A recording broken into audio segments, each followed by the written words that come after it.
The Lobster is directed by Yorgos Lanthimos, and yes, I did have to practice that one a couple of times, and stars Colin Farrell and Rachel Weisz.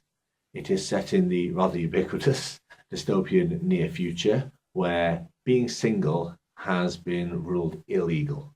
And David, played by Colin Farrell, a newly separated man, somewhat takes the plunge, shall we say, and joins the hotel, a place where you have 45 days to find your mate, to find the love of your life, and get married. If you fail to do that within that 45 days, you'll become the animal of your choice. In David's circumstances, that being a lobster. Now, this film was so close to being great, and it misses it because the first half of this film, while we're in the hotel, is brilliant. I loved it. It is so blackly comic. I mean, seriously, the humor in this thing is dark. You will find yourself laughing when you really don't feel like you should be, but you can't help it.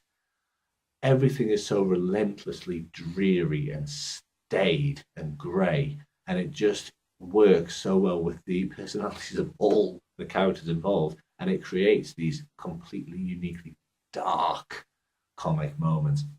Absolutely superb. When we were in the hotel, I was loving this film. The problem is when we leave the hotel. David eventually escapes the hotel, and the film drops. It starts dragging a bit.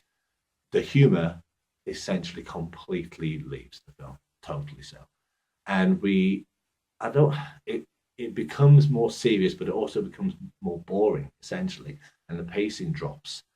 I wanted to be back in the hotel, especially since, apart from David, when we leave the hotel, we also leave all the most interesting characters, including Olivia Colman's hotel manager. Olivia Colman is superb in this film. Colin Farrell, it's the best performance of his career, as far as I'm concerned. But we lose Olivia Colman for the most part, and we lose all of the really interesting characters once we leave the hotel.